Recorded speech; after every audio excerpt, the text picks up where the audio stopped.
someone to walk away from this and not do anything we said, what are the top 3 things that they could like think of?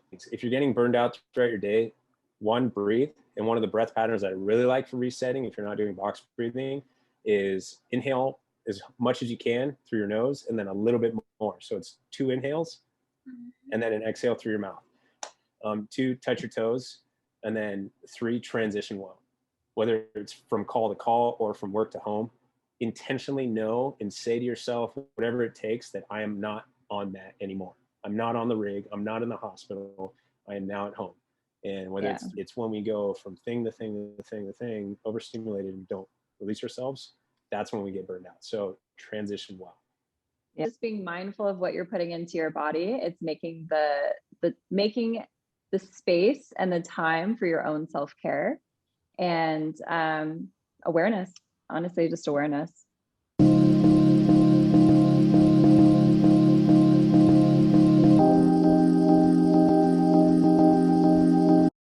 Welcome to our Crafting Wellness podcast. Today I have the honor of introducing Sean is a Los Angeles firefighter and Sammie is a registered nurse and holistic nutritionist. Today they're going to talk a lot about nutrition and health and wellness and how to keep you healthy and sane. My name is Sammie Mancine. I am a registered nurse and holistic nutritionist. I'm based out of LA. Sean Percy Travis. I work in LA as a firefighter paramedic at the engineer rank and been studying health and wellness and longevity practices for about 15 years now. I got my college degree, a couple degrees in like fields, working on my master's and doctorate towards that, and also have a few certifications in strength training, and developed a company called Functional Hero to help promote tactical health and wellness for first responders. Sammie, I would love to hear, how did you fall into becoming a nurse and a holistic nutritionist? So honestly, health and wellness has always been an obsession of mine ever since I was a little kid. In college, I studied physiology because I thought I wanted to do the med school route. But I also had all these nutrition courses that I was taking along with it, because I also, in the back of my head, nutrition was always just something I was fascinated with, because everything you could always just apply to yourself. I ended up not going the nutritionist route because I would have had to stay in school for another year. And I was like, I'm out. And then I ended up doing nursing school, did that, started working in hospital world and realized it wasn't really my passion in that world. And then switched over to working in a regenerative preventative medicine med spa, and was doing that. And holistic nutrition just kind of integrated its way in. And it was one of those things where I was like, all these people are coming in and no one's taking care of their nutrition. And I was very boggled by that, because I'm like, this is what's fueling your body. This should be basics 101. And instead, especially in hospital world, you were seeing people just being fed cheeseburgers, soda pop. You were getting all of these foods where nothing was actually nutrient dense. It was just all empty calories. And it boggled me seeing all of that. And I was consistently having patients ask me, well, what should I be doing at home? What should I be integrating to help with this? And no one was really educating them on that. So that's kind of where I jumped in and then took ship, and that's where I am now. I love how you talk a lot about food being obviously it is a fuel for our body, and are the choices that we make every day to put what we put into our body matters, and it's going to affect how we feel. Absolutely. A lot of times people forget that because food becomes emotional, because it's pleasurable. So you're like, oh, I just really want to have, I'm so stressed out, I'm going to go for this candy bar. When in reality, that's actually the worst thing you're doing for yourself.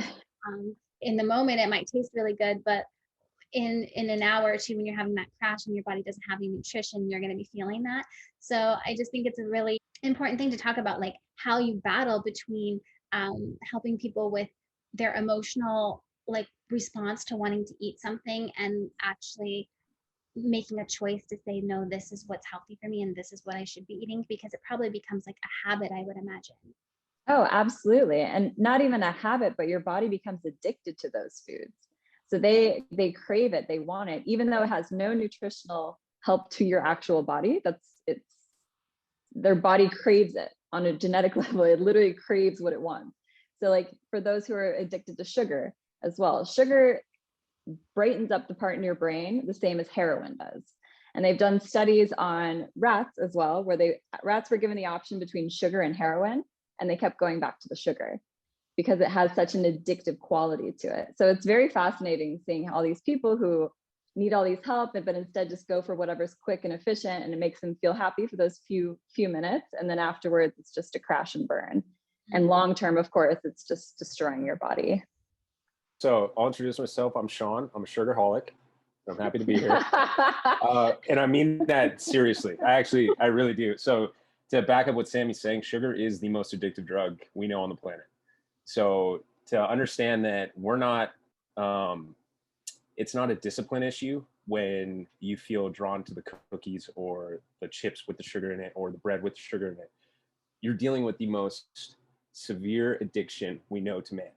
And just understand that, and for those of you that deal with alcohol or actual drug problems and have conquered them, you get it, right? You don't walk into a bar if you have an alcohol addiction. So you just have to treat it as such. And I'm a sugaraholic. I'm totally addicted. So if there's cookies on the table, I can't break the seal. If I have one, I ended up having, and I'm not exaggerating, probably 20. And I believe it. Hammer it down, and that's it. And think about, to prove this, think about, is there any other food that you do that with?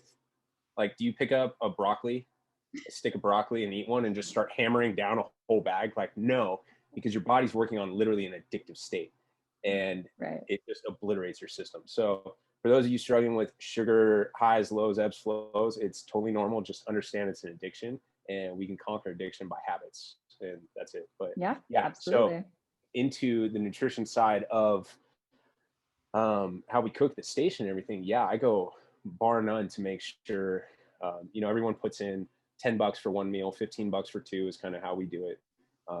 And then we go out with that budget and shop at the grocery store, and the cook, whoever it is that day, then cooks within that budget. Well, for me, I don't care. I take that $10 for that one meal, but then let's say it adds up to 10 guys at the station. So I have $100, and say everything I bought was 150. I just absorb the cost, because I will rather buy the health food that I know is going to taste good, but also give the guys the good meal, and just absorb that cost than budget essentially in buying crap. And just because I know, one, it is that addictive, and two, how destructive it is to us. Sammie, and I'm sure you can confirm, how many diseases, essentially all of them, are due to inflammation, and inflammation due to insulin sensitivity and resistance. So all chronic diseases lead back to chronic inflammation. Yeah. And the number one cause of that right now is, we're talking Alzheimer's, cancer, cardiovascular, obviously diabetes. How sensitive is your system to absorbing the sugar? Meaning, can your insulin pull the sugar and put it in the cell? If you badger it down your whole life with high sugar foods, it just gets tired, for lack of a better word to say. So you're putting high sugar foods in your system, and your insulin's like, nah, I'm over it. That's when you become insulin resistant, and you get stuff like type 2 diabetes and so on, and creates the inflammation.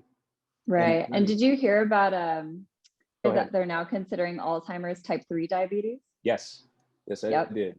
Yeah. So your mental diseases are based off of how you eat. Right. And it's mind-numbing, and it's one of the things that's really frustrating is that it's the older generation. It's, my parents are 70s, 80s, so it's that generation that's having to deal with this. They had no idea. They were doing the best they could at the time. The food industry, as much as we like to demonize it, wasn't trying to make a bunch of people sick. They were trying to make food easy, store well, preserve well, and get it to everyone's table for a cheap price. Totally. Well, how do you do that? You make it taste good with sugar, the cheapest sugar you can, which is corn because it's subsidized, put it into everything, and now you're dealing with sugar across the plate all the time, and now they're dealing with the after effects. So now we're trying 100%. Yeah. Sugar is the new cigarettes. Yeah. Oh, and they know. Oh, the other thing I saw, the cigarette companies, when they got handled in courts finally, tobacco's a drug, and that whole campaign actually won. Do you know what they all bought up? What? Sugar. Yeah. They all went into all the sugar companies, all the companies that promote sugar, because they know they can do the same exact marketing campaign, get into a kid, get into his head, make it happen early, and then boom, you got scary. Yeah, it really is scary. Even watching little kids walking around when they have their giant bags of Doritos, their soda pop, they have all of these things that are just so sugar dense that you're like, this is serving your body zero value. Yeah. Yeah. And actually you said a statement that I'm starting to change in my own vernacular, and that's 0 calories. Yeah. I actually want to shift that and say, I don't think there is such a thing as 0 calories. It's either good or destructive. And so Yeah. a 0 calorie food is actually destroying you. So if you Yeah. have empty calories, that's actually destructive food, right? Oh, It's empty absolutely. because it's not giving to your body. But if it's not giving, what is it doing? It's destroying. Yeah. Yeah, I'd love to talk a little bit about, because I know sugar gets such a bad rap.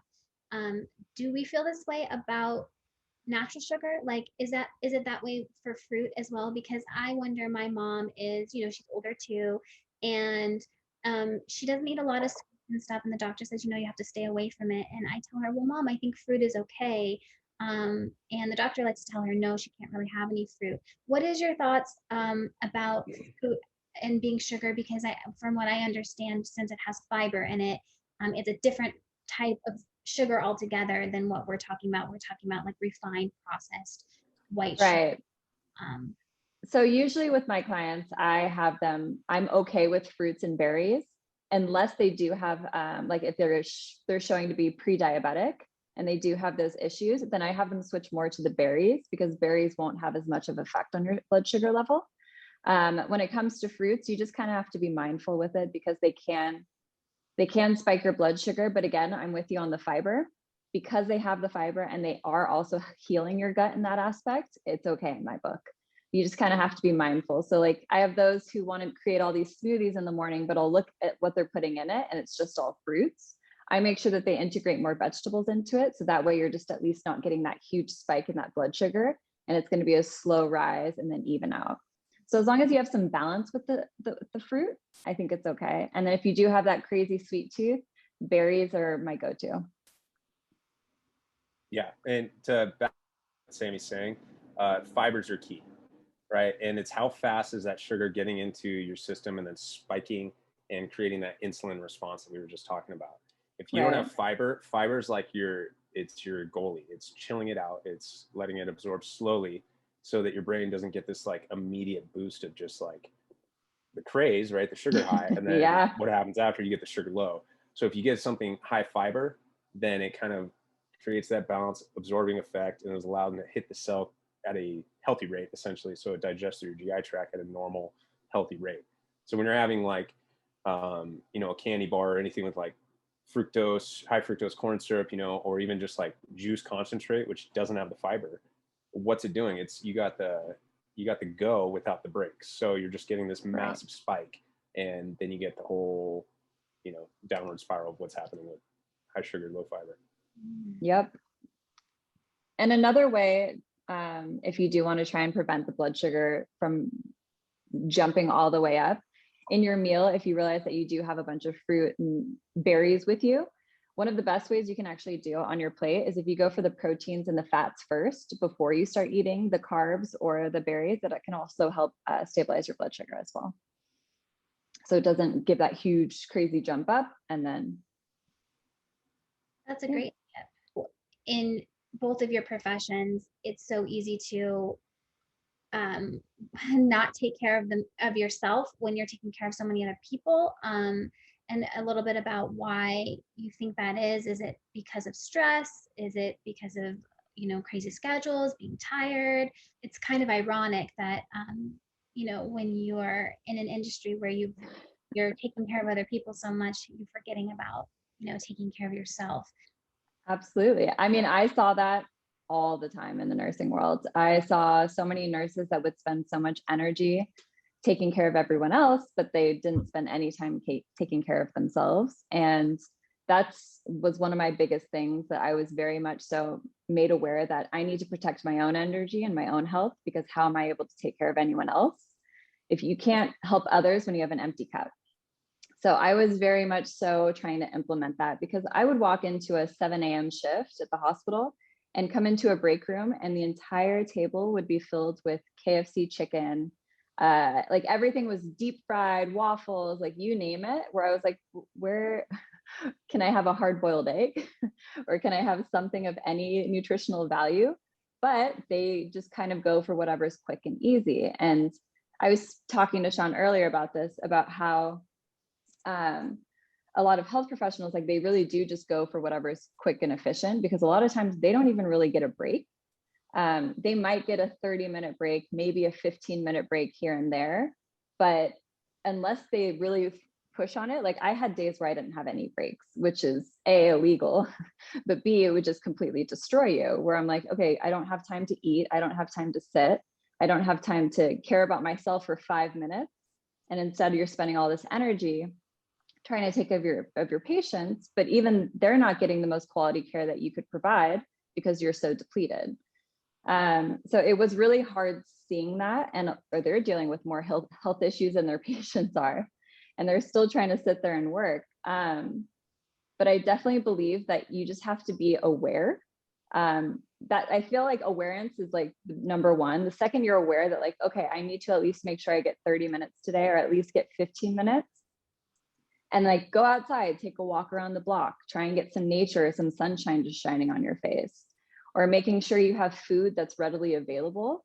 Because a lot of times nurses would show up and have no food and then just need to go buy fast food somewhere nearby and have those 2 minutes to order and then quickly eat, shove it down their throat, and then go back to work. So it does take awareness of knowing that you need to prepare your food ahead of time. It does take awareness of knowing that if you need to take 5 minutes to just breathe and find a quiet space to do it, do it. Otherwise, your patients are at risk for your lack of care as well. So it's kind of, you have to find that balance, but it's hard. Like people they get in that mindset that they just need to keep work, don't take any time for themselves, where you have to be your own advocate for that. So I don't know, it's difficult. Yeah, and the accumulation of, if you do that for one day, one shift, it's like, okay, things happen. But the accumulation of these careers that can go for 20, 30 years, 100%. Days you're doing that, and like obviously that's going to wreak havoc on your body, and you're going to be feeling it. Yeah, right. Especially all the patients who try to bring you cookies to thank you afterwards. You're like, no, I'll take carrots and celery. Thank you. Yeah, or they try to like bring you a pizza. You're like, yeah, I'm like, please no. I was the weirdo at the hospital that kept bringing in all the healthy snacks, where everyone else just wanted donuts or sugar of any sort, where I was like, oh, I brought vegetables. Sorry. It's funny, half of my clients now are medical professionals in some route, whether they're nurses or PAs, and they're asking me nutrition questions because they never studied it, so they don't really understand. But they're dealing with high blood pressure, they have eczema, their skin's breaking out and they don't know why, like all of these symptoms, where I'm like, well, yeah, you just need to eat healthier. And then the second I put them on a plan, after a couple of weeks, they're like, I feel like a brand new person. I'm not depressed, I'm not anxious, my skin cleared up, I'm not bloating. Like it really is interesting to see individuals who are supposed to be the ones that are 100% knowledgeable in the healthcare world, but then when it comes to their own health, they're kind of lost. And say, Sean, what do you see in the fire world? Same exact thing. Yeah. Yeah. And it's almost, and I deal with, obviously, first responder is considered your type A, your alpha, so to speak. And so we come into a lot of stubbornness and then neglect to look internal. Yeah. And, I felt it myself, obviously being part of that. But had the foresight to actually look internal and see, like, yeah, if I'm depressed and anxious and gaining weight and also, getting all these skin issues and stuff, what's the problem? What's really going on? And right. Yeah, and a lot of it is nutrition, and a lot of it is how we transition. Like you were saying, do your 5 minutes of just taking deep breaths. Can you do that? Mm-hmm. The answer is yes. Like no one is too busy to like just transition well. And on a previous podcast was talking about how I'll do that after every call we have, whether it's 3 calls for the shift or 30 calls for the shift. Every time I'm coming back, and you can do this between patients or however, it's just how do you transition? I'll do box breathing, and I'm driving the rig and we're all talking and stuff, so no one really knows what's going on. You don't need to sit there and be in like a meditative state, in a cold, dark room. Like just control your breath, right? And reset your system so that it brings you back into the creative and not fear mindset. And totally. In box breathing, again, to define is, pick a second. So I'll do 4 seconds of inhale, then you hold it, and then exhale for 4 seconds, and then hold again for 4 seconds. So each side of the box is 4 seconds. Gotcha. And that just resets your system. Yeah, it's funny. I used to bring my lavender essential oils to work. Yeah. Because when people started getting overly stressed out, I would just send them out and put some lavender on them. But then it got to the point where physicians knew where I was by my smell. Ah. They could smell the hall, and they'd be like, "Hey, can I have some lavender?" I'm stressed out. I'm like, "Yeah, sure." That's awesome. That's so funny. Yeah. So I have this graph here, and I can read it, but it talks about the states of early indicators to critical stress management, right? And I think, Brooke, that's kind of what you're getting into is, we're in a high stress, low rest environment. First responders, healthcare professionals, right? We go, go, go, go. And it's almost taboo to take a 15-minute break in a 12-hour shift, Sammie? Yeah. Right? Like, what is that? But half the time it ends up only like almost being 13 hours too. Yeah, but of course, right? Yeah. It's always longer. Get there early. You're leaving late, yeah. And because you're committed, you're passionate to your job. At the same time, like, make sure you're able. And it's a slow chip at a big block. So you don't feel it overnight. You don't feel it over, a week, a month, 6 months. But if you've been on for 5 years, look at where you were 5 years ago. If you've been on for 10 years, look where you were 5 years ago. Like, are you where you want to be? Are you the same person? Are you better? Or are you like just doing this like slow demise into what absolutely this graph I'm going to read off, and it leads to this, generally this order, but obviously make or break. Starts with stress. So you have that stressor, and then you'll get burnout, and burnout will start to create, and it's generally in this order. This from, studies and studies of psychology, relationship and issues to life change, major event, anxiety, parenting and depression, panic disorders, OCD, severe anxiety, to eating disorders, to severe depression, to suicidal. So that's the path you're taking if you're on a stressed environment, which if you're human, you are. But I just feel like first responders, healthcare professionals, military, we're kind of at the precipice of that, in my opinion, right? We can argue all day who's stressed more, but like, so we're in that stressed environment. Well, that's the road it goes down. If we don't maintain, if we don't, like Sammie said, make sure your cup is full. Where are you headed? And the answer is pretty dark. And I've seen it. Now, I think LAD podcast, I had 9. Now I know 11. I know 11 people who have taken their own lives in my line of work. And we just had this horrid experience at one of our fire stations a couple of weeks ago that 5 years ago, and we all know these guys, like, there was no way these guys would do this. So how did they get down that road of just dark, dismal, like taking their own lives and doing it in a horrific way? And it starts with, we laugh like, yeah, sugar's an addiction, and oh, you don't take breaks. Oh man, you guys, we work so hard, like we weren't sleeping. It's like, well, wake up.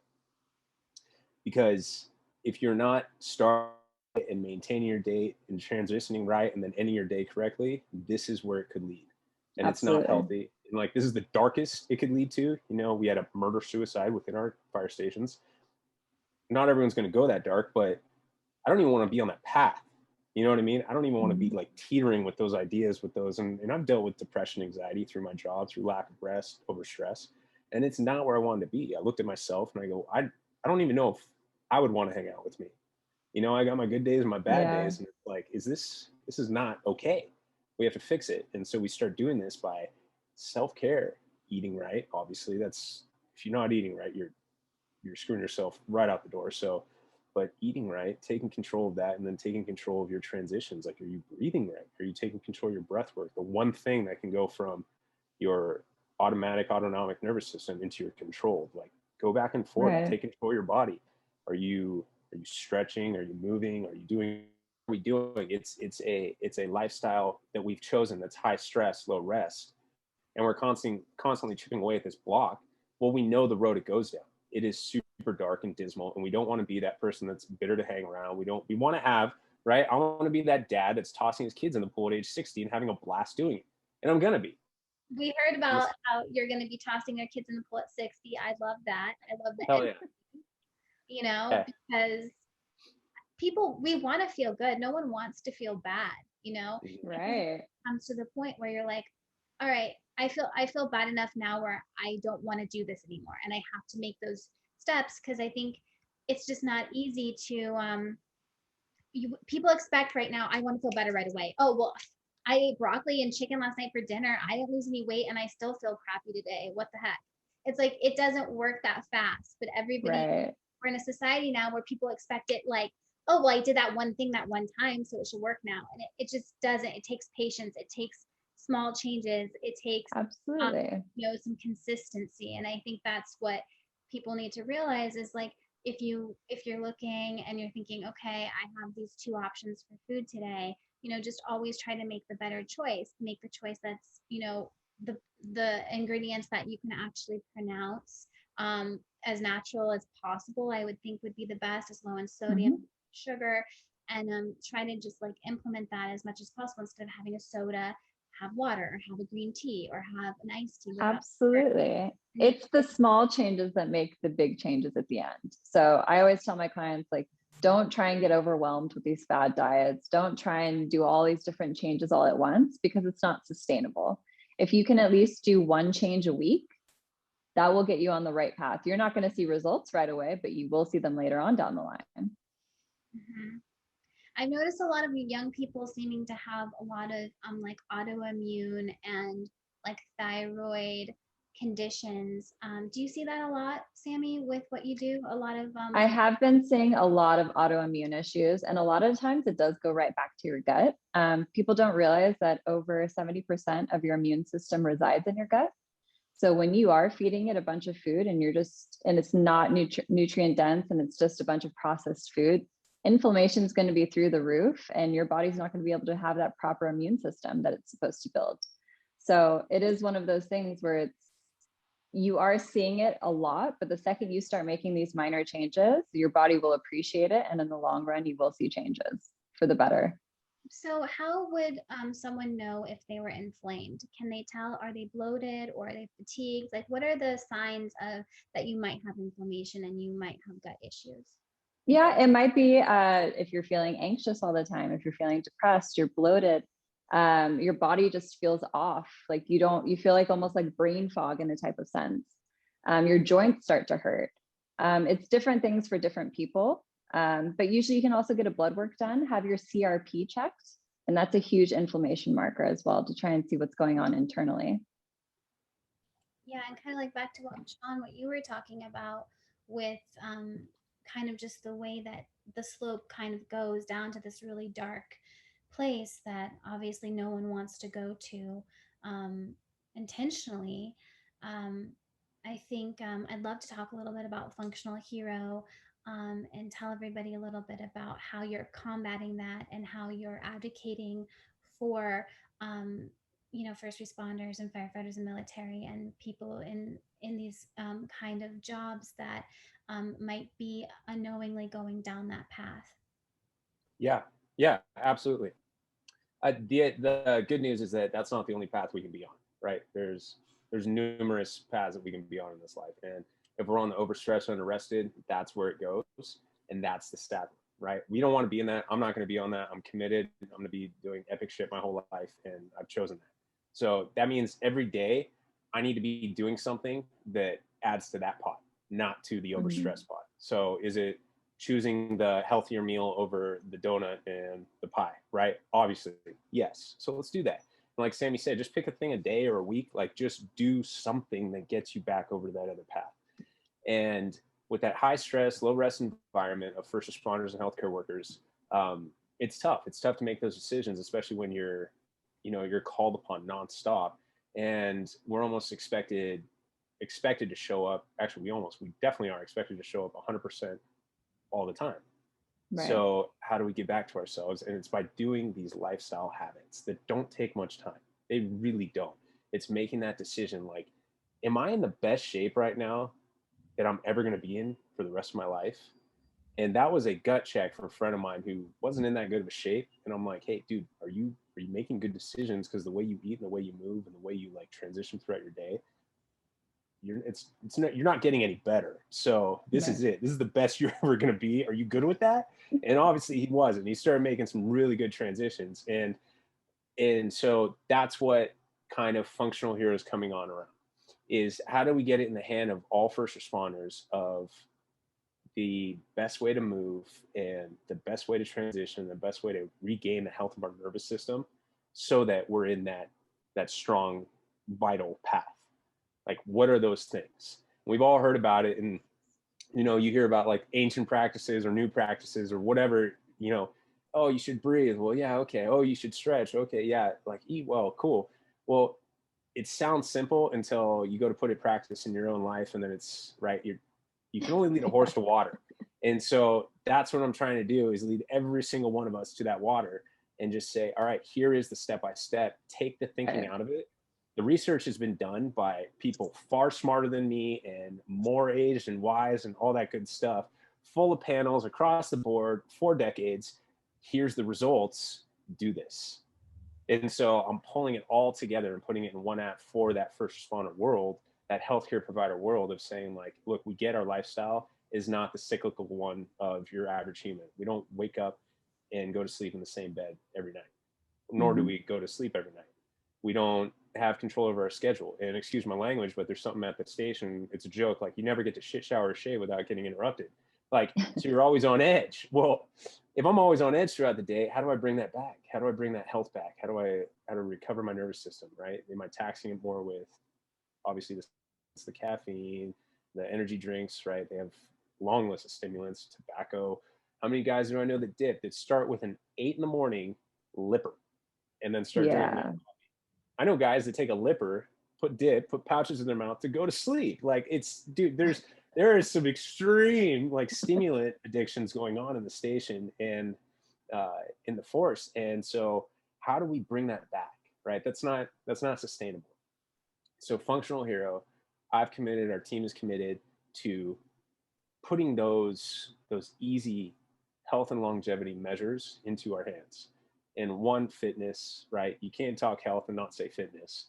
The body was made to move. The number one way to get rid of inflammation and increase your longevity, increase your mood, is to move, right? Your musculoskeletal system is the biggest burner of blood sugar. So it was made to do this. It was, if you want to regulate your insulin, move. If you want to regulate your blood sugar and your mood, move. Like, that's one of the biggest things, which goes to show that the body and the mind and the spirit are all connected. You can't have this mix match hodgepodge thing. You have to realize it's all connected. So we've, based off of decades of research, come up with the tactical athlete that you are as a first responder, come up with the proper ways to move that don't overtax your system, but rather help bring it back. So how do I continue getting stronger while not tearing it down? And there are ways. We do know ways. So there are ways to move in different periodization and modes and methods. So we put that all, that's it, in the palm of your hand. Now what else? How do we bring that nervous system back? How do we get that transition throughout the day? How do we get your system reacting in a vital way and not a just trying to survive way? And so you put those habits in there and just get them one by one. Maybe you do them all today. Maybe you get through half the workout, maybe pieces, maybe half of the biohacks, maybe just one. Like, I don't care. And I don't care if you get it here or somewhere else. The point is, like, are you adding to that bucket of life, or are you going down that stress and burnout hill? Like, which one are you adding to today? Because there's no such thing as stagnant. You're either growing or you're dying. Pick one. So what are you doing today? Enjoy that cookie. But if you're going to enjoy that cookie, like, earn it. You know what I mean? Do stuff like that. Like, figure out your burpees. Yeah, do some, exactly. And I always do that. I was like, all right, if I'm going to do this, then I have to earn it. I have to put something else in the other bucket. If I'm going to have, and if I can say okay to one, which is really hard to me. So if I can say yes to one cookie, then I got to go do that, you know, whatever thing it is, to put that back in the health bucket. So yeah, so, I'll do my run being like burrito, like, like, yeah. Rick, you want that burrito? Let's go. Exactly. And hopefully, like, we don't exercise so we can eat like crap, but I'm just saying, like, if you're ever gonna, you know, you got your cheat day once a week or once a month or whatever it is, like, and you start to lower your cravings, but every now and then it is nice to have that glass of wine and a piece of squash pie or whatever it is. But enjoy your food and don't be an enemy of it. Don't let it rule your life, right? Have it be the greatest source of health and enjoyment and pleasure. We were created to enjoy food, right? We're not supposed to demonize it. So let's figure out a way to enjoy the crap out of it. Yeah. But do it in a healthy way that rejuvenates our system, and understand how to rejuvenate our system in so many different modalities that are at the tip of our fingertips, but you either do or you don't do. So Functional Hero is bringing it to the palm of your hand in an app. Sign up, boom, there it is. I love talking about, like, not demonizing food, and I would love to hear if you guys have advice on maybe some ways to have things a little healthier. You know, when you go to Starbucks and you order your latte, or you want to have a burrito or whatever it is, do you guys have any advice on like how to just make normal things that people want a little bit more healthy? Like, what do you guys do? People who need that energy fix, who need that, like, who are Right. in careers like both of you are like, I need a pick me up. I'm working a 13-hour shift, or I'm working all night. Like, my body is not accustomed to being up at these hours. What do you guys do to get that energy, that caffeine fix or whatever that is, to get you through, like, in a healthier way? So there are actually a lot of superfoods that also provide caffeine, but it's it's just not the extreme to these Red Bulls or these Bang energy drinks or any of these others. So I started having some friends that were also nurses in the hospital world, where I would give them smoothie recipes. I'm like, okay, try bringing a smoothie to work in the morning instead of a coffee. If you need a coffee later on in the day, sure. But starting off your morning and instantly needing that coffee immediately jumps up everything, and then you crash back down. So I would always try and get them on a smoothie route first, give them a little bit of the natural sugars, give them some of the natural caffeine for the superfoods. And then through then later on in the day, if you need a coffee, you need a coffee, but your adrenals aren't getting burnt out, where the second you wake up in the morning, that's the first thing that you need. So it's little tricks of the trade, but those energy drinks are just a recipe for disaster. Yeah, fully agree. I mean, so what I've participated in, and then also I've seen a lot of coworkers participate in, is doing, I feel I need to get up, or I just want to, whether it be go do a workout, or, you know, just feeling sluggish throughout the day, it's jump to the caffeine, maybe some nicotine, and no water. So I have a checklist that I go down, and these are, granted, nicotine, caffeine, like, these can be healthy aids. They can be Yeah. phenomenal nootropics, stimulate the mind, have you be more creative, but own the drug. Don't let the drug own you. And that's when we rely on, in the morning, I can't wake up, I have a blazing headache before I have a cup of coffee. It's like, sorry, that's, and Yeah. I've been symptom of that too, but that means that I'm addicted to caffeine biologically. So my brain cannot get to normal function without that caffeine boost. The drug is now owning me. So time to cut back. But when I'm feeling super fatigued, like tomorrow I start an 8-day shift, which is really cool. I'm gonna be at work for 8 days. So when I go on these long stints, or whether it be a brush fire or just a lot of days at the station, I'm gonna run into burnout and some fatigue. So what do? I check one, my first thing, have I been hydrating today? So if I'm feeling that brain fog, that just like, holy cow, I could lay down next to that table and make it comfortable. Like, you know, like I remember back as a kid in school, I would like, imagine just like getting on the ground under my table and like taking a nap. Like, I get that tired, right? You know, and I'm not a growing boy anymore, so I shouldn't be this tired. So like, if I'm not hydrated, that's the first thing. So I'll go in and I'll chug as much water as I can take down. And it'll help sometimes to put some lemon and some Himalayan salt or Celtic salt, like an advanced salt, not a simple table salt. They operate very different in your bloodstream. Um, you know, just to help stomach it, because it is hard to digest and absorb a lot of water. So I'll put that down. You know, and I'm sweating all day. It's a very gritty job. You know, it's not like I'm in an air conditioned room all day. So check that. After a couple cups of water and like being intentional about hydrating, not taking a couple sips, but really putting it down. How's my energy? Am I still foggy? Now I check my breath. Am I breathing shallow, not recovering? Am I, you know, kind of in that stress mindset? Then I'll do a couple rounds of box breathing, or 3160, which is 3 in, hold for 1, 6 out, or 4-7-8, which is the same pattern. 4 in, hold for 7, exhale out 8 seconds, and do that, you know, a couple rounds, 4, 5, 10 rounds. If I still don't feel good and I'm like, but I really need to be going, then I'll go to the coffee, or then I'll go to Yeah. a form. And this is rare, right? Usually those couple of steps, you know, or I'll like touch my toes, bend over and touch my toes, get my brain below my heart so it can kind of assist in that just like over oxygenation system into my head. Do a couple of those methods. And how long would that take? 20, 30 seconds to do everything I just talked about right there, right? Yeah. Chug some water, take some breaths while I'm doing the water, touch my toes.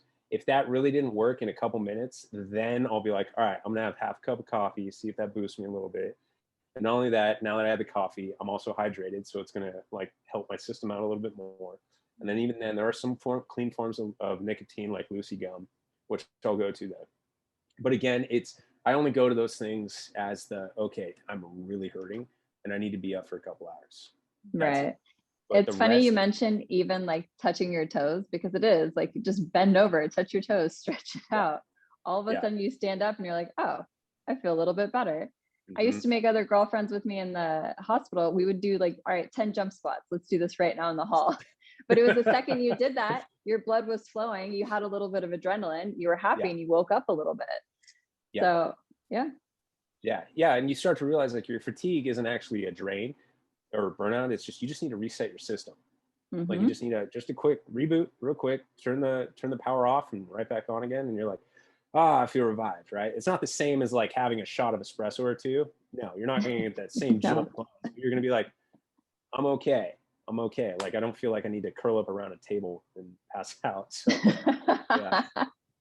Sammie, I would love to talk to you a little bit about any kind of like stretches that you recommend, because I know you were just talking about the jump squats. I think that's such a great little trick for healthcare professionals who are like feeling fatigued. Do you have any other kind of like tricks, like quick wake me up that you as a nurse would do with your coworkers to kind of just get that energy back, or to like honestly, we would grab those saline bags and just do like squats with press with those, because we would laugh at it the whole time, and we'd be in the med room doing this, so of course no patients are seeing any of this, but it was enough to just like, okay, let's wake up the body for a second. So even doing like little lunges, sitting down into a nice deep squat, because it's kind of hard since you're in not the most sterile of worlds.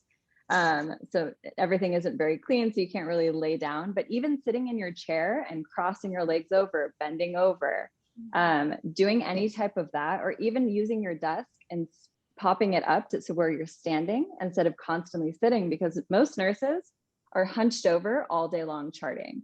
All right, stand up. Most of these desks are adjustable, so you can make it where you're standing up all the way, do some lunges while you're in that position, do some charting. Any type of movement, honestly, is ideal. Or even having, I would have one of my girlfriends just kind of squish my traps, because you realize that you're also crunched up and everything is so tense, where I would just be like, hey, breathe. And all of a sudden shoulders would drop 2 inches.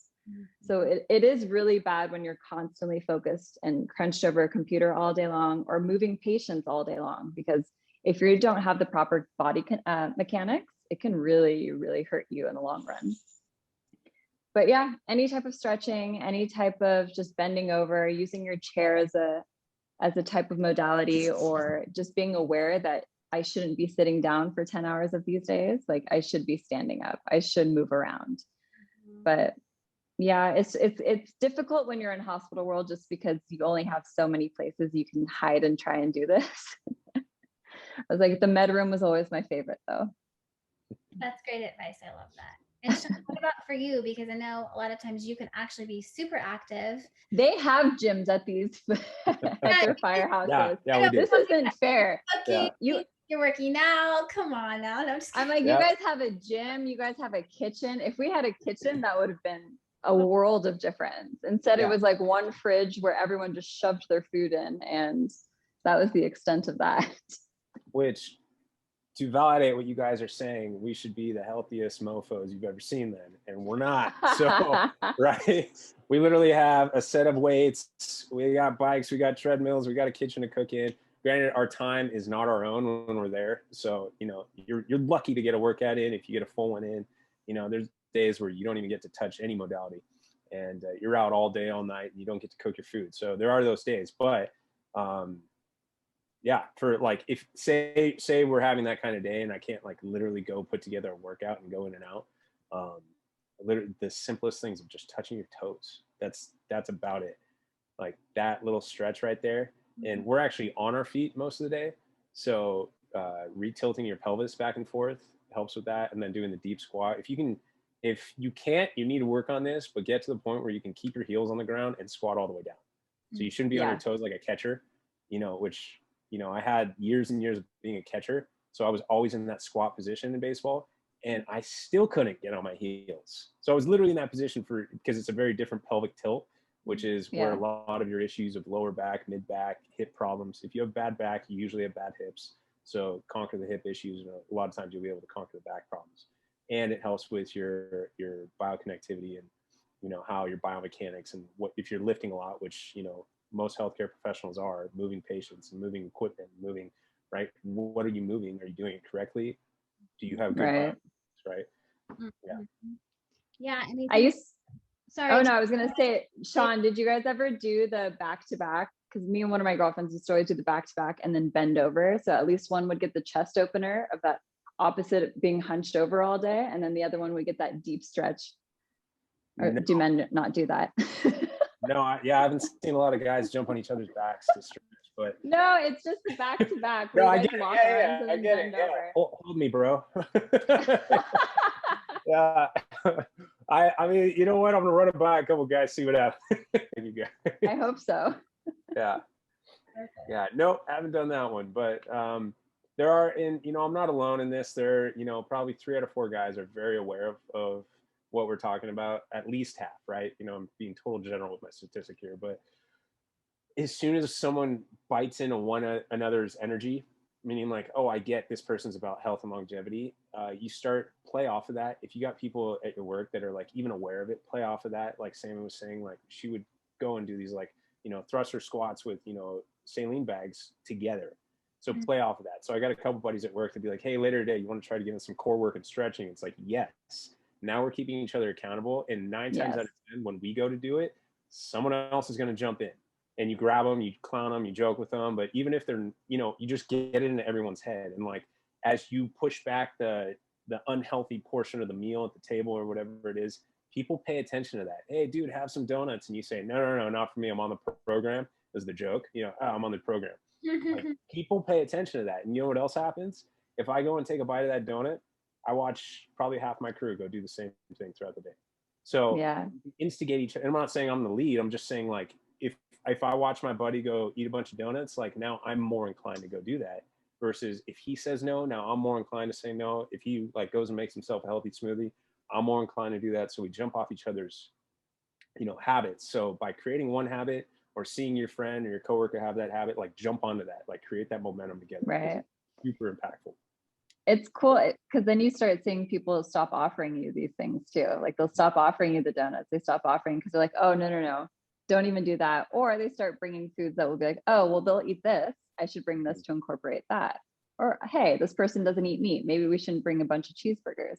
Instead, we're going to bring some veggie wraps. Yeah. But yeah.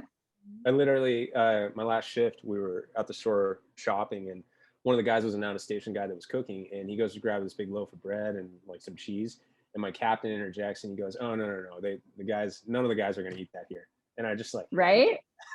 Like literally a crew of 10 and he's like, no one's going to touch that here. Like, don't even bother. Which is awesome. Yeah. Yep. Yeah. So that was a good sign of like, right. Habits create habits among other people. Mm-hmm. Yeah. Because we've been talking a lot about, you know, physically moving and we've talked a lot about, you know, the nutrition that we put into our bodies, but I would love to talk a little bit about mentally, how we take care of that part of ourselves and what you guys both each do in your professions to kind of take care of that part of yourself. And if you have any advice for other people and what that is. Sean, I know that you have a journal that you created, so we can touch on that a bit. But yeah, I'd love to just kind of touch a little bit on the mental part of the connection between health and wellness with the mind. Yeah. So when it comes to nutrition, people don't really think that nutrition has an effect on their mental health.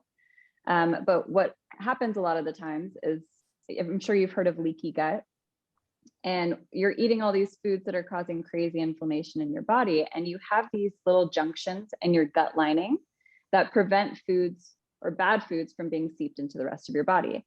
But when you are eating foods that are high inflammatory, they are super processed, high in sugar, high in salt, you're causing these junctions to now open up just a little bit. So now all these toxins have the ability to seep into the rest of your body. And it's actually causing the blood-brain barrier to become more permeable as well to these toxins, which is now allowing these toxins to go up to your brain, which is why people feel the brain fog, depression, anxiety, how certain things can stress them out a lot more than normal. So nutrition does have a huge effect when it comes to your mental health. But for my own mental health, usually I do a lot of saunas, especially at nighttime, where when I go into these saunas, I turn off my phone, I completely disconnect. This is my time. Like there is no one else's time but my time. And I'm able to just decompress from the day. I'm able to just turn off, my muscles relax. I'm able to flush out all of the toxins in my system. And those sleeps are probably my favorite because I just knock out for the night. I also go for a lot of walks, and being outside in nature, people don't really realize how grounding it is and how calm you feel afterwards. So even if you are working a shift, I would always just go outside and just stand and sit in the sun, because that was I could breathe and I'd feel my shoulders drop and I would feel the stress just kind of dissipate from my body a little bit. So that was another biggie. But yeah, a lot of saunas, cryotherapy. I would like to say it helps with my mental health, but it just stresses me out. As good as it is for your body, it's not my favorite. I'll take the sauna any day. I'm not a journal human. Some people are. Boxing, I consider my therapy. I'm like the opposite. I don't like to talk it out. I just like to punch it out. I don't think people realize how therapeutic that is for you. Just really getting any of that pent up aggression honestly, it's just energy in general. Afterwards, I feel that my brain is so mentally clear and so calm that I just feel that huge weight has just been lifted off my shoulders. So I would say boxing and sauna and going for like nature walks. It's probably my favorite when it comes to my mental health. Yeah. I ask you how long you like to go into the sauna for, and you said you like to do it at night. Get all the toxins out, turn off the phone. How long are you going in for? I like being hot for long periods of time, so I will do it for 60 minutes. If you can do it for 30 minutes, that's perfect. 30 minutes is enough for you to really flush out your system, really relax, really decompress. Yeah. To back on that, Sammie, the big thing that I've noticed for processing a lot of toxic shit that we see, right? Both physical and mental. And we all know, if we're in this field, so we can talk a little openly, whether it's dead kids or mangled bodies or literally just people doing really gross stuff to each other. It hits, and you're a human, and it's going to hit, and you got to release it somehow. And every modality that Sammie talked about is spot on with, are you exerting an energy to get it out of you? And we're stuck in this day and age, and it's not going anywhere, where we're in constant stimulation of input. So get your phone out of your hand and go do something where you can now expend the energy. Because if you don't choose how it's going to happen in a way you don't like. Right? Energy must come in and it must go out. So if you're constantly stimulating, oh man, I'm beat, I'm gonna go watch TV again, put in energy in, and then I'm just gonna go straight to bed. Like, good luck. It's gonna come out somehow. And I've seen it with my own life. I've seen it with other people's lives. And that's how you get down that dark, dismal state of burnout. And so are you walking? Are you expending that energy? Are you connecting with nature? Are you grounding? There's a physics, as simple as it is, you're grounding electrons in your body of like you create this like toxic nature of polarity, and you're rounding it back together. So like connect with energy and connect with that. The sunlight, over 80% of people in America alone are vitamin D deficient, which is one of our major proponents. That's a hormone, by the way, of creating your happy hormone. So, and then back to your nutrition, your gut lining, your leaky gut. Where is 90% of your serotonin made, Sammie? The gut. Good, right? So do we all know that? Like, no. And, I have to remind myself of all this stuff constantly too. Expend the energy. People don't believe these facts. People think all your hormones and everything is made in your brain, where you're like, no, actually. No. Actually, very few of them, right? It's all over your body. And strangely enough, I think if you follow the chakras are right where each of your hormones are made. It was super interesting. I noticed that a couple weeks ago. But yeah, it's all through your body. A lot of it's in your gut, and obviously your immune system. And there's like, your gut is, they call it the second brain, because it's so powerful and influential to what you're doing and who you are. But so back to, how do we process the crazy stuff that we might see? And, as a reminder, every day that I'm on duty, every day that I go into someone's house or to an accident or to a fire or to whatever it is, that's possibly that person's worst day of their life. And so you're dealing with that literally day in, day out. If I don't care how tough we are or how tough we think we are, right? And I got a lot of military vets. God bless you. You guys are amazing. I'm not, but like some of these guys come in with this military vet idea of like just freaking hard ass dudes, and it's freaking awesome, but they still process it in a way. They still choose, you know, the healthy guys still choose. These guys that literally Navy SEALs, that level of veteran that I'm working around, are still choosing to process it in a healthy way. And the ones that don't, and they'll tell you about it, their buddies that don't, it comes out in a very, very toxic way. Whether it's, you know, alcohol abuse and physical abuse and what, you name it. We all know, we know the stats. So we don't need to go down that. So pick your way. How are you exerting the energy? Go punch a bag for a bunch, you know, join Sammie on her kickboxing and boxing classes. Get really intense with that stuff. So I firmly believe that is like total therapy, you know, or go for a jog, go for a walk, like do something to exert the energy. For me, I was never a journaler, ironically, and was having trouble. Here's the catch too. And I don't know if women can relate to this, but men, it wasn't that I couldn't figure out what I was feeling. It's that I couldn't understand that I was feeling anything at all. I don't know if that resonates with you, but I didn't know that I was feeling stuff. I just saw the outcomes of who I was and how I was acting. I'm like, oh man, that kind of looks like I'm not processing something. I don't even know what it is. And so I picked up journaling just as, why not? I've never really done it. I've kind of tried. I've always wanted to have one, like just, you know, it'd be cool to like write down stories of my life and just go back and look at it. Well, I started journaling with intention, and I started noticing as I wrote, there's no judgment in writing. No one's reading this, right? So you can write whatever the hell you want. Stuff started to come up. Stuff started to come out. And I started meditative practices, started meditating and then journaling, going back and forth. And stuff I didn't even know existed because I had suppressed it, not processed through it, started coming out, and I would write about it. And then I would start writing negative, positive, didn't matter. Just start writing. Just let it out. Let that energy move, right? Writing is an outward movement. I'm putting that energy out and I'm putting it on paper. And there's something interesting that happens when you, through the dexterity of your physical being, like actually release this stuff, the hold goes off. So I literally started to feel the hold of something I didn't even know I needed to process, but I knew was holding me down, start to take form, start to take shape. I'd understand it. And then the hold would be released just by me writing it down. Like, oh, it's on the paper now. I don't need to hold on to that anymore. And I saw the effect it started having on me, not only being able to see the trauma that I'd been through, whether it was personal trauma or through work or through, you know, loss of loved ones or whatever it is, we've all been through, God knows how much. Not only was I able to identify that, but then I was able to process it and change my perspective on it. And that was one of the biggest things. So I'm obviously going to sell journaling here a little bit, and you don't have to write, but you know, if you choose to, understand that not only does it allow you to pull out what's inside you and like put it into a physical form, but then it allows you to change your perspective on it. So something that was once dark can be released, and then you can put light there.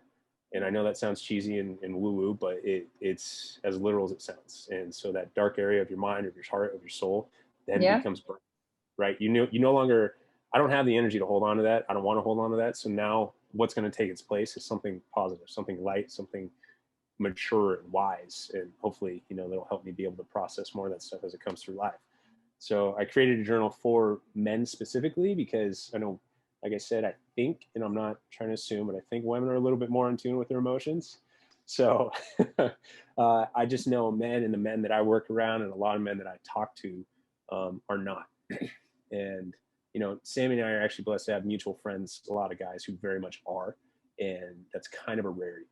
And so that I've come to find out, it's, you know, and I hate that it's a stigma, but it's cool to be a dude and not talk about your feelings. Like, I don't know why, literally for the entirety of our history, like men have always journaled and like written and shared, whether it's cave drawings or the samurai riding after sword slinging battles, or the Romans, or, you know, you pick like a day and age where we had the ultimate warriors.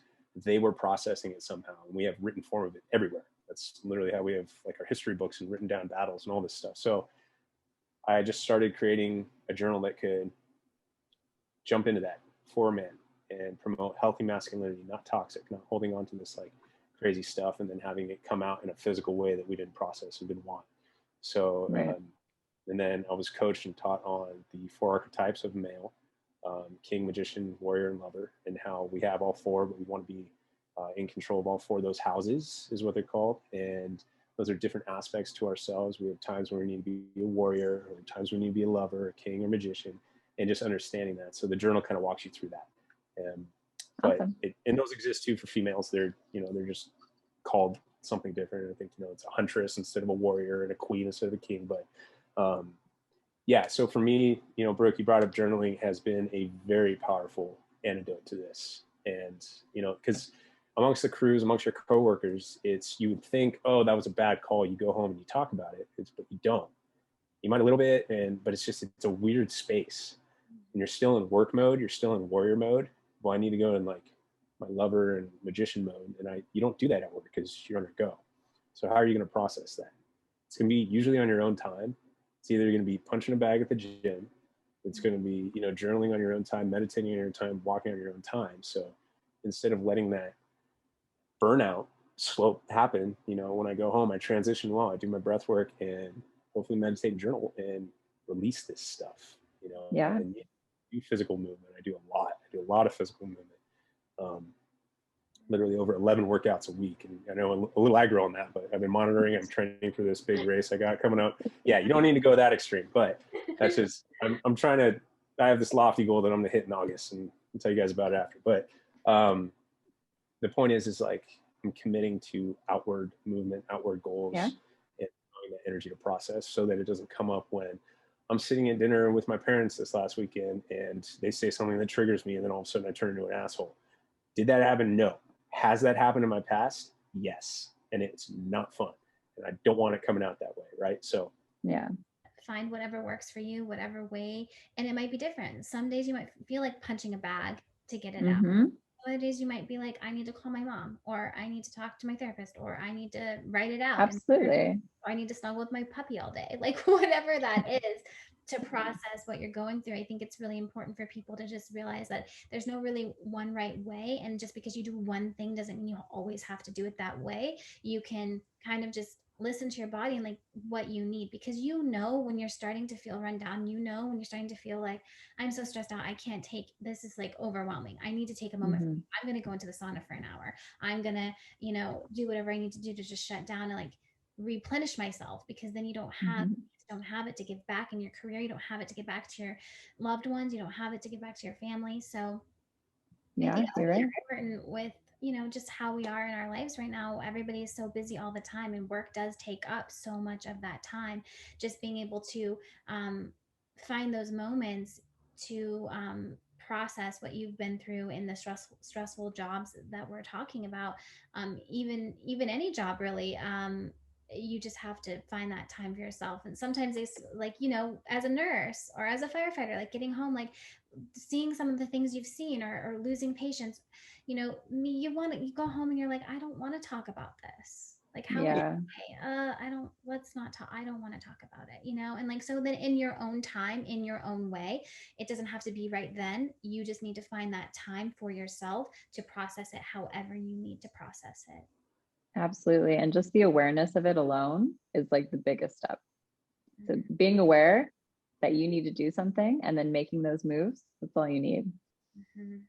But a lot of people do, they just bury it and they just hope that it'll be better the next day. And then it happens all over again. And they hope it's better the next day and it happens all over again. And then, like Sean said, 5 years down the road, you're like, I'm not the same person anymore. Like if someone would walk away from this and not do anything we said, what are the top 3 things that they could like think of? And so like, so for me, I would always say this, like top 3 things. If you're getting burned out throughout your day, 1, breathe. And one of the breath patterns that I really like for resetting, if you're not doing box breathing, is inhale as much as you can through your nose and then a little bit more. So it's 2 inhales and then an exhale through your mouth. Do that a couple times. And I think we talked about this, Brooke, before, but it's kind of like when you have too many windows open on the browser and your computer's just spinning and nothing's happening. When you're stuck in that mode, it'll help you get you out of that. 2, touch your toes. And then 3, transition well. Whether it's from call to call or from work to home, intentionally know and say to yourself, whatever it takes, that I am not on that anymore. I'm not on the rig. I'm not in the hospital. I am now at home. And whether it's through breath work, whether it's through telling your family or your loved ones or whatever, hey, I need an hour. Just give me an hour and I'll show up and I'll be the best guy ever. But just give me that hour. Like transition well. And it's when we go from thing to thing to thing to thing, overstimulated, and don't release ourselves, that's when we get burned out. So transition well. Yeah. I love that. Sammie, what are your 3 things? What do you have? Oh, shoot. I'm like, it's Sean's fault. It is Sean's fault, actually. Yeah. No, it's just being mindful of what you're putting into your body. It's making making the space and the time for your own self-care, and awareness, honestly, just awareness that your body can either go for the worst or it can go for the best. I think that's So, great. yeah. The only thing I'd like to add is just baby steps. I think, Yep. sometimes I struggle with like being able to stay organized. And sometimes I say, okay, Brooke, well, you're just going to put 20 minutes aside every single day to organize a little bit. And then by the end of 2 weeks or 3 weeks, I'm very organized. Does it stay that way? Not always. But the point is that I can set aside 20 minutes just to try to do something. I set a little timer and say, okay, I'm going to try to improve my life in this way. Mm-hmm. So I think it's just really important for people to remember it's baby steps, it's small changes, because the small changes lead to another change, lead to another change. And then before you know it, you're just the best version of yourself that you can be. So it doesn't have to go from one extreme to the next. A lot of people I feel like are like they're all or nothing. And I think it's just really important to remember, baby steps, start making the small changes. If you're drinking 3 sodas a day, let's cut it down to 1. Yeah. Let's just try to start somewhere. And then as that becomes a little easier, then no soda, and kind of just keep going that way. Yeah. Because I think I we all love know it. like what we need to change, right? We all know kind of in our hearts, like, okay, I'm not eating the best, or I'm not exercising enough, or I'm not doing this well enough. Like, I'd like to improve this. I think we all kind of know where we need to work on. Totally. So just that awareness again of saying, hey, I'm acknowledging this, and maybe it's through journaling. I'm like, oh, okay, I need to work on this part of me. But yeah, I think it's just the awareness and exactly everything you guys said. So thank you so much. It's been such a pleasure having you. Yeah. Thank you, Brooke. Yeah. Thank you. It's been such a pleasure having you both on and talking about all this really important stuff about health and mental health and physical health and nutrition, and how to kind of combat all the stresses of our lives. It's just been such a pleasure to have you both on, and I am going to link all of their information in this podcast, so you can find them on Instagram and wherever else they are. I'm sure they would love it if you reached out, if you had any questions, and Functional Hero as well. And thank you guys so much. Thank you. Yeah. Thank you, Brooke.